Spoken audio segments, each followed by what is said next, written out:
Coordination in plant देखना है बेटा, कोऑर्डिनेशन इन प्लांट, बाकी के पिछले क्लासेज में हो ही चुका है, तो कोऑर्डिनेशन इन प्लांट की बात करता हूँ। तो कह रहा है इनसेंसिटिव प्लांट्स, जैसे ये कौन सा प्लांट है तुम्हें पता होगा, इसको बोलते हैं छुई मुई, क्या बोलते हैं भैया, मतलब छू देने से मर जाएगा ऐसा करते हैं, लेकिन मरता नहीं है, बेसिकली छू देने से मुरझा जाता है।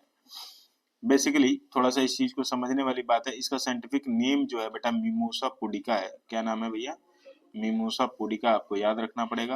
अंग्रेजी में कई बार इनको टच मी नॉट भी बोला जाता है, क्या, डोंट टच मी नहीं, टच मी नॉट, क्या, touch me not. Sensitive plant movement happen at point difference from a point of touch, सिर्फ छूने मात्र से मूवमेंट्स होते हैं। इसका मतलब क्या है कि if it means information about touch is communicated, इसका सीधा मतलब है कि आपने छुआ है, ये बात कहीं ना कहीं प्लांट को पता चल जाता है, जिसकी वजह से कुछ इलेक्ट्रिकल केमिकल मीन्स के थ्रू ये पौधा अपने छूने वाली जो इंफॉर्मेशन है इसको क्या कर देता है, सेल टू सेल क्या करता है, कैरी करता है। बात समझ में आ रही, जिसकी वजह से कुछ मूवमेंट होते हैं। बात समझ आ रही, इसमें जो ये मूवमेंट हो रहा है उसमें क्या हो रहा है, basically it is only dependent on changing of amount of water, इसमें पानी की कमी या ज्यादा से ये सारी चीजें, ये सेल टू सेल इंफॉर्मेशन जाती है। देखना यहाँ पे, इन animals muscle protein help to change the shape of cell, जानवरों में मसल प्रोटीन जिसे हम कॉन्ट्रैक्टाइल और रिलैक्सेशन प्रोटीन बोलते हैं, उनके वजह से हमारे सेल के शेप, मसल सेल बदलते हैं। लेकिन प्लांट सेल में जो चेंज ऑफ शेप होता है, मतलब आकार में जो परिवर्तन होता है या मूवमेंट होती है, वो किसकी वजह से होती है, स्वेलिंग और श्रिंकिंग की वजह से। जैसे गार्ड सेल में आपने देखा था, मैंने बताया था कि स्वेल और श्रिंक की दो कंडीशन होती है, तो कब क्या बोला था, फूलेगा तो खुलेगा, फूलेगा मतलब स्वेल करेगा तो ओपन हो जाएगा और श्रिंक करेगा तो क्लोज हो जाएगा। Basically it is totally dependent amount of water present.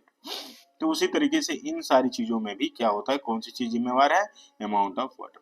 आगे बात करेंगे, some plants have tendrils, tendrils समझ रहे हो, ये देखो ये रस्सी की तरह आता, आओ सनम जकड़ ले तुम्हें, देख रहे हो ऐसे जकड़ लेता है। लौकी का पौधा कितने लोगों ने देखा है, लौकी जब बढ़ती है तो देखते हो ऐसे ऐसे ये पतले पतले तार जैसे स्ट्रक्चर निकलते हैं, और ऐसे ऐसे पूरा लंबे से बांध लेता बहुत तगड़े तरीके से, और धीमे धीमे, इसको टेंड्रिल्स बोलते हैं। क्या बोलते हैं भैया, टेंड्रिल्स। तो ये क्या करता है कि जब लौकी चढ़ती है ऊपर की तरफ, फेंस पे या बाड़ पे चढ़ती है, तो ये टेंड्रिल्स के मदद से अपने आप को फिक्स करती जाती है। They are sensitive to touch, when tendrils contact with support, the touching part does not grow as rapidly as the part away from the object, so tendrils circle around the cling। देखो कहने का मतलब, जब टेंडल्स किसी support को touch करती है ना, तो उसके दिमाग, देखना समझना कि वो इन्फॉर्मेशन पास हो जाती है कि अब इस चीज को क्या करना है, घुमा घुमा के उसको क्या करना है, अच्छी तरीके से होल्ड कर लेना, फर्मली पकड़ लेना है। बात समझ आ रही, तो it cling around the object, it clings to the object by making a circle around it. Plant के बारे में बात करते हैं, plant respond to stimuli slowly by growing in the direction. क्या कह रहा है, प्लांट जो है स्टिमुलस को रिस्पॉन्स करते हैं धीमे धीमे उस डायरेक्शन में बढ़ के। Because of the directional growth it appears as if plant is moving. कह रहा है डायरेक्शनल ग्रोथ की वजह से कई बार हमको ऐसा लगता है कि प्लांट क्या कर रहा है, मूव कर रहा है। बात समझ रही, तो environmental trigger such as light, gravity, ये सब क्या करते हैं, कहीं ना कहीं प्लांट के डायरेक्शन को क्या करते हैं, चेंज करते हैं। तो ऐसी ही मूवमेंट को हम बोलते हैं ट्रॉपिक मूवमेंट। क्या बोलते हैं भैया, ट्रॉपिक मूवमेंट। ट्रॉपिक मूवमेंट तुम लोगों को बताया था कि कमरे में एक खिड़की है और उस खिड़की से क्या आ रहा है, प्रकाश आ रही है, तो पौधा उधर ही की तरफ ग्रो करने लगता है ना। तो basically this movement is guided according to the presence of light in the room. तो यानी कि वो मूवमेंट जो हो रही है वो लाइट की वजह से हो रही है, तो ट्रॉपिक मूवमेंट है। कई मूवमेंट ग्रेविटी की वजह से होगी, तो उसको हम क्या बोलेंगे, जियोट्रॉपिक मूवमेंट। ठीक है ना। तो उसी तरीके से this can be towards stimulus positive या अवे फ्रॉम स्टिमुलस नेगेटिव, है ना। अगर लाइट की तरफ जा रहा है तो पॉजिटिव, लाइट से अवे जा रहा है तो, बात समझ आ रही, जमीन के अंदर जा रहा है तो पॉजिटिव, जमीन के ऊपर जा रहा है तो फोटोट्रॉपिज्म के बारे में बात हो रही है। फोटोट्रॉपिज्म मतलब यहाँ पर अगर मैं बात करता हूँ तो स्टिमुलस किसके प्रति है, लाइट के प्रति। जियोट्रॉपिज्म मतलब मिट्टी या ग्रेविटी। हाइड्रोट्रॉपिज्म मतलब पानी। कीमोट्रॉपिज्म का मतलब क्या है, केमिकल। कीमोट्रॉपिज्म का मतलब क्या है, केमिकल। तो यहाँ पर थोड़ा सा देखने वाली बात है, बात हो रही है phototropism. It is a tropic movement in response to light. समझ में आ रहा है? फोटोट्रॉपिज्म जब आपसे लिखने के लिए आएगा तो सीधे लिखोगे it is a tropic movement in response to light. Shoots responded by bending towards light, it is positive, and root responded by bending away from light, that is negative। समझ में आ रहा है? जड़ों को अगर सूर्य का प्रकाश दिखाने लगोगे तो पौधा सूख जाएगा, लेकिन जो तना है और पत्तियां उनको सूर्य का प्रकाश चाहिए ही चाहिए। बात समझ में आ रही? तो वो चीज क्या है? पॉजिटिव। देखेंगे बेटा ध्यान से, फोटोट्रॉपिज्म ये सब देख लेना, है ना, इसमें कोई बताने वाली बात। जियोट्रॉपिज्म की बात करते हैं तो movement in response to pull of earth or gravity. तो रूट्स हमेशा क्या होंगे? पॉजिटिव जियोट्रॉपिज्म शो करेंगे, और शूट्स क्या होंगे बेटा? Negative geotropism in response to gravity of earth. ठीक है, क्लियर हो गया? हाइड्रोट्रॉपिज्म के बारे में बात करता हूँ। हाइड्रोट्रॉपिज्म और कीमोट्रॉपिज्म देखना, यहाँ पे हाइड्रोट्रॉपिज्म दिखाया है जड़ों में, root grow towards the water. Root को किसकी प्यास है? लैला को मजनू की, और हीर को खीर की। वाह, हीर को रांझा की है भाई, और अमन को भाई किसकी तलाश? सही जवाब देना बेटा, गलत जवाब। कोई बताए हेमंत तुम्हें किसकी तलाश?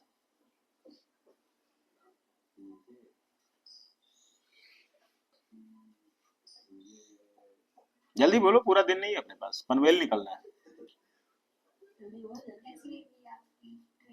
फालतू बातें नहीं, तुम्हें किसकी तलाश? इसकी तलाश, हाँ ठीक है, पेपर में अच्छे मार्क्स ले आने की तलाश है भाई। सागरी, क्या नाम है तेरा? समीर, किसकी तलाश? अभी कुछ तलाश ही नहीं भाई तुम्हारी, कुछ तलाश नहीं। हमें लग रहा है कि आप सभी लोगों को खुद की तलाश होनी चाहिए, सब अपने को भूले हुए हैं। भगवान ने इतना सुंदर शरीर, इतना सुंदर मन, और उसमें अपनी चेतना दे रखी है, उसकी तलाश करनी चाहिए। खुद को पालोगे तो सब मिल जाएगा। बात समझ में आ रही? उसी लिए कुंभ लगा हुआ भाई, जाके पूछना पड़ेगा वहां पे।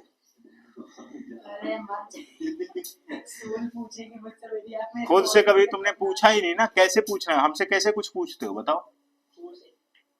तो वैसे ही मुंह से पूछ लो खुद से भी, वो मुंह तुम्हारे लिए भी काम करता है भाई। इतना सिंपल है, क्योंकि तुमने बाहरी बात करना सीखा, अंदर बात करना सीखा नहीं, इसलिए पूछना मुश्किल हो रहा है। अंदर भी बात करोगे तो मजा आएगा, believe me. Talk to yourself and find some solutions, great way to tackle the things, है ना। चलो बात करें हाइड्रोट्रोपिज्म के बारे में। बात कर रहे हैं बेटा, हाइड्रोट्रोपिज्म को किसमें? जड़ों को किसकी तलाश? पानी की तलाश। तो movement of plant towards or away from water. जैसे रूट जो है मॉइस्ट सॉइल की तरफ अपने आप को बेंड कर लेता है। Chemotropism movement of plant towards or away from chemical. जैसे देखो, growth of pollen tube towards the ovule. तुम्हें पता है ना कि पॉलन ट्यूब शुरुआत में नहीं होती, अच्छा जा रही, वहां पर जो पॉलन ग्रेन गिरा, एक पॉलन ट्यूब डेवलप होती है। कहां से? एकदम टॉप से, और डेवलप होके कहाँ चली जाती है? ओवरी के थ्रू ओव्यूल तक पहुंच जाती है। That is called chemotropism. तो समझ रहे हो? कीमोट्रोपिज्म। तो पॉलन ट्यूब की किसकी तलाश है? पॉलन ग्रेन की। पॉलन ग्रेन गिरा नहीं कि पॉलन ट्यूब डेवलप होना शुरू हो, नहीं है भाई। ये बात समझ गए? तो controlled movement can either be slow और फास्ट। तो कंट्रोल्ड मूवमेंट या तो स्लो हो सकता है तो fast. Sensitive plant quickly moves in response to touch, जैसे touch me not. Sunflower slowly move in response to day और नाइट। सनफ्लावर धीमे धीमे धीमे धीमे सूर्य की दिशा के हिसाब से घूमता है। Growth related movement of plant are slow. अब जैसे, अब रोज रोज, जैसे हम भी बचपन में धान एक बार बोए थे अपने घर के सामने धान, तो मैंने धान बो दिया, पानी वानी चला दिया, मैंने कहा सुबह तक तो जमी जाएगा। मैं जल्दी जल्दी सुबह उठ गया। वो छोटा था, मेरी दादी थी उस समय, बहुत छोटा था बच्चा, आई थिंक थर्ड या फोर्थ में था, तीसरी कक्षा का बच्चा। मैं जल्दी जल्दी उठ के आया, दौड़े दौड़े आया, मेरा धान तो होगा ही नहीं। और बड़ा दुखी हो गया मैं। हमने कहा किसानी बहुत बड़ी चीज है यार, साला होता ही नहीं। वो तो कहीं 8 दिन हो गए, तब जाके हल्की हल्की वो दिखनी शुरू हुई, है ना। और जब बड़ा हो गया भाई साहब तो पूछना ही नहीं। हमारा जो गली है, गली के बगल में मिट्टी का थोड़ा सा था, उसमें मैंने लगाया था। और वहां से भैंसे गुजरती थी, तो मेरे को बड़ा डर लगा रहता था ये कब मुंह मार दे एक ही बार में, सब खत्म हो जाएगा, हमारा खेती बाड़ी पूरा संसार उजड़ जाएगा। कोई भैंस जानी शुरू हो, पढ़ाई लिखाई छोड़ के मैं आके गार्डनिंग करता था, बक भागे यहाँ से। ठीक है, तो ये सारी चीजें हैं। तो बचपन बचपन होता है। आप थोड़ा समझिए movement due to the growth के बारे में बात करते हैं। एनिमल बॉडी में भी कंट्रोल डायरेक्शन ग्रोथ होते हैं, growth of arms, growth of figures, fingers, समझ रहे हो ना। अब मान लो उंगलियां बढ़नी शुरू हुई, बढ़ती ही जा रही, नाखून बढ़ रहा है, बढ़ती ही जा रही है। अरे नाखून तो हम लोग काट देते हैं, है ना, नागा बाबा लोगों के मैंने देखे हैं, बहुत बड़े बड़े नाखून हैं। For faster response to stimuli, information must be transferred very quickly and electrical impulse के थ्रू, है ना। इलेक्ट्रिकल इम्पल्स ही फास्टर मूवमेंट का सबसे बढ़िया जरिया है, ध्यान देना। इलेक्ट्रिकल मूवमेंट क्या है, फास्टर मूवमेंट ऑफ इंफॉर्मेशन किसके थ्रू होगा, इलेक्ट्रिकल इम्पल्स के थ्रू होगा, है भाई। They reach only the cell having connection with nervous tissue, nervous tissue के थ्रू हमारा इलेक्ट्रिकल इम्पल्स क्या होता है, स्पाइनल कॉर्ड में जाता है। अगर रिफ्लेक्स एक्शन है तो स्पाइनल कॉर्ड ही डील कर लेता है, नहीं तो ब्रेन में जाता है, थिंकिंग करते हैं, फिर मोटर न्यूरॉन के थ्रू इफेक्टर मसल तक वो मैसेज जाता है और वो चीज संपादित होता है, कार्य संपादित होता है। Once an impulse is generated and transmitted, the cell will take some time to reset its mechanism to generate new impulse, so cell cannot continuously create and transmit electrical impulse। तो इसमें बताया गया कि electrical impulse are pulsating in nature, बात समझ रही, continuous nature नहीं है। अब जैसे कहने का मतलब ये है कि किसी एक टाइप के इंफॉर्मेशन के लिए एक टाइप का इलेक्ट्रिकल इम्पल्स है, बात समझ रही, वो जब जाएगा फिर उसके बाद रीसेट होगा और फिर नया इम्पल्स क्रिएट होगा। ये नहीं कि एक ही इम्पल्स कई सारे इंफॉर्मेशन को ले जाएगा, बात समझ, कैरी करेगा। तो हर एक टाइप के इंफॉर्मेशन के लिए अलग अलग तरीके के इम्पल्सेज होते हैं जो कि बॉडी के द्वारा बनाया जाता है। So most multicellular organism use chemical communication between the cell. तो कई सारे मल्टीसेलुलर ऑर्गेनिज्म में केमिकल मीन्स भी होता है, एक तो इलेक्ट्रिकल मीन्स है और एक केमिकल मीन्स भी होता है। In chemical communication, stimulated cell release a hormone and it diffuses around the original cell। तो क्या होता है केमिकल कम्युनिकेशन में, स्टिमुलेटेड सेल्स जो होगा जिसको इन्फॉर्मेशन मिल गई है वो एक हार्मोन रिलीज करता है जो कि ओरिजिनल सेल के किनारे पूरी तरीके से फैल जाता है।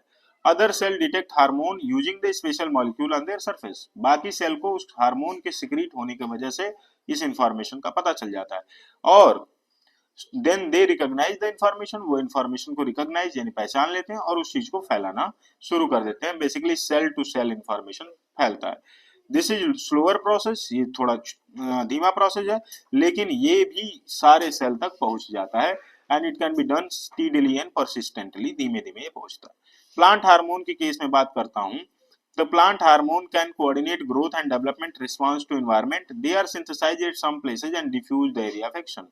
यही है, प्लांट हार्मोन भी किसी पर्टिकुलर प्लेस पे क्या होंगे, सिंथेसाइज होंगे यानी बनेंगे और उसके बाद वहां पे वो रिलीज करेंगे और वो इंफॉर्मेशन सेल टू सेल पूरे प्लांट में कन्वे हो जाती है।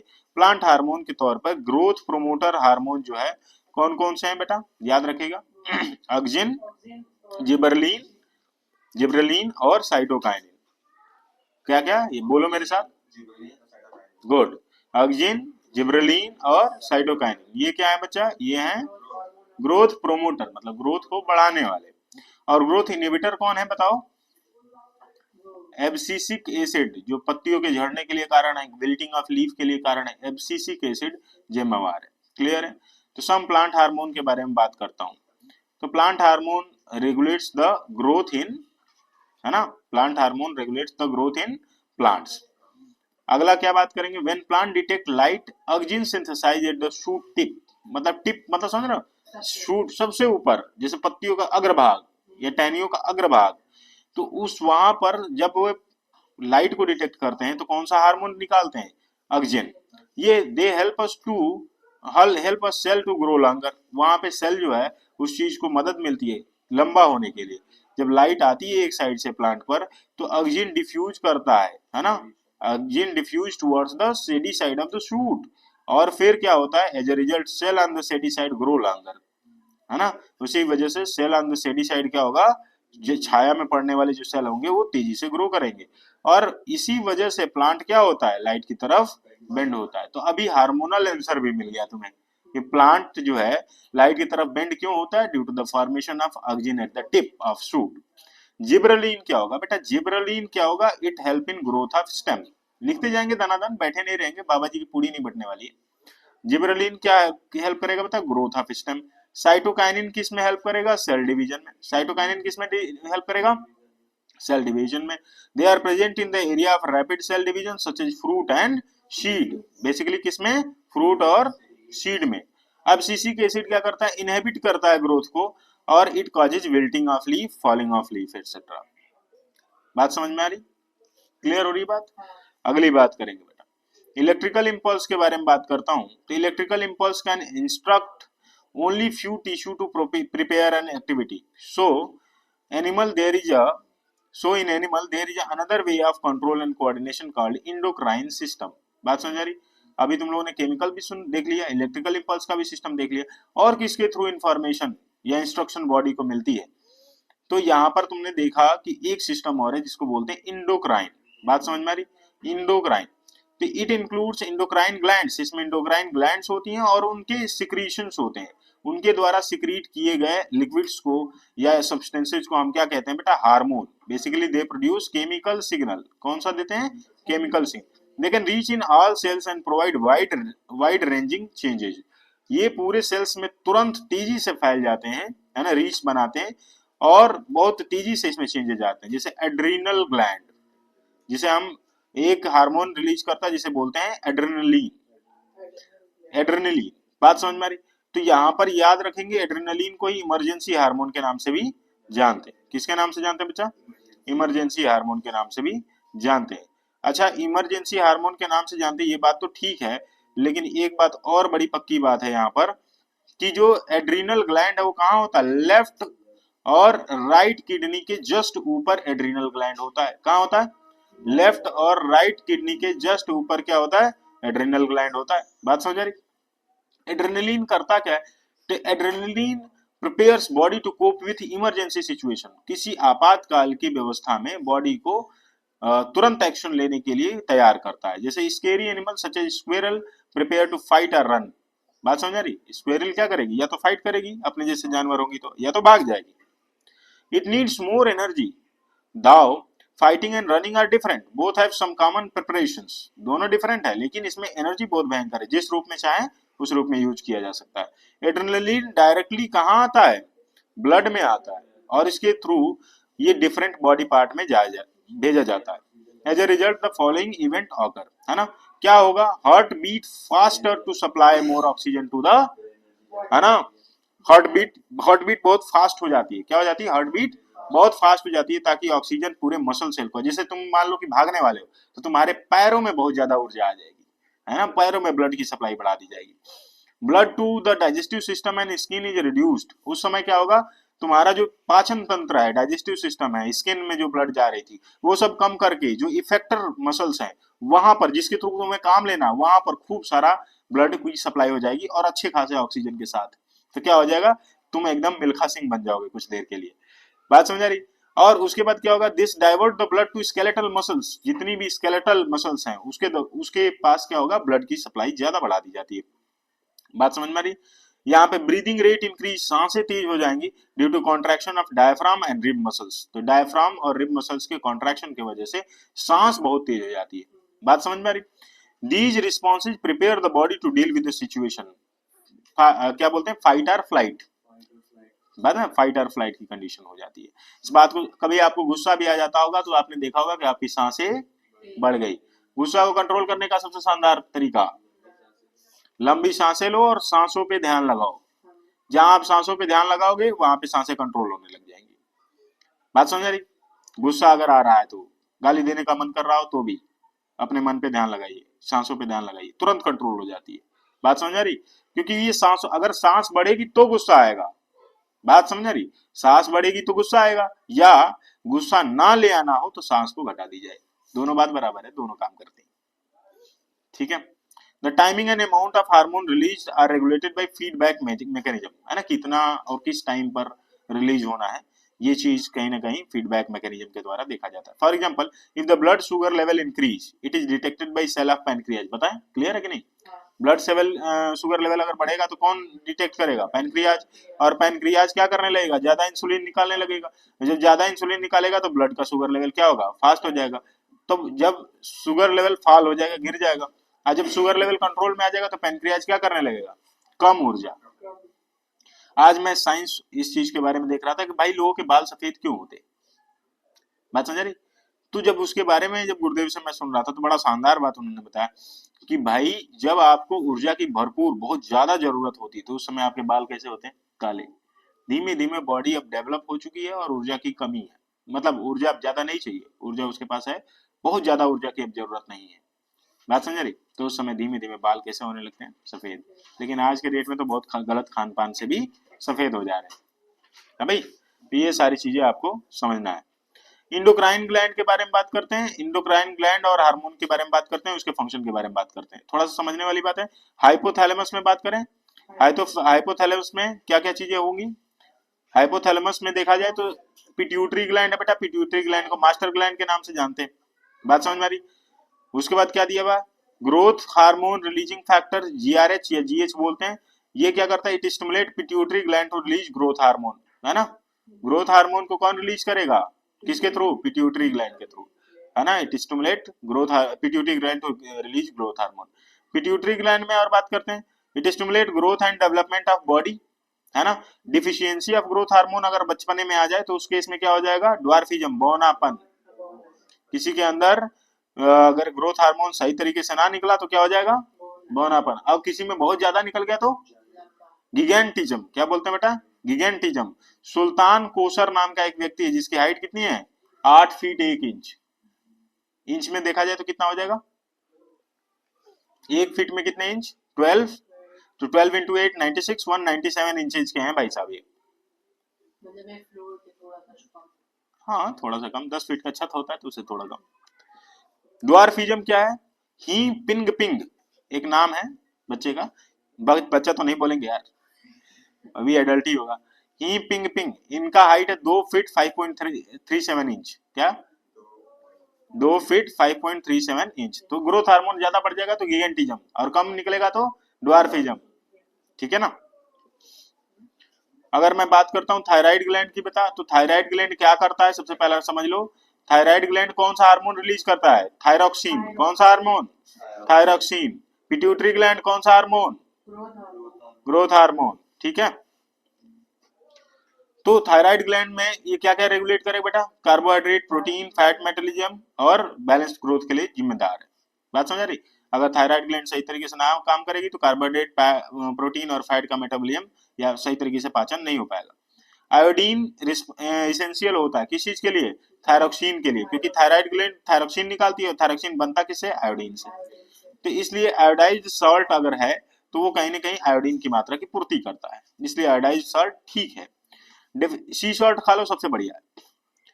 डेफिशिएंसी ऑफ आयोडीन कॉजेज गायटर, अभी आयोडीन की कमी होगी तो क्या बन जाएगा, गायटर। सी सॉल्ट में बहुत सारे ट्रेसेज होते हैं ना, पता है कि नहीं, जितने कॉमन सी फूड होते हैं उसमें भी तो आयोडीन होता ही है, ठीक है।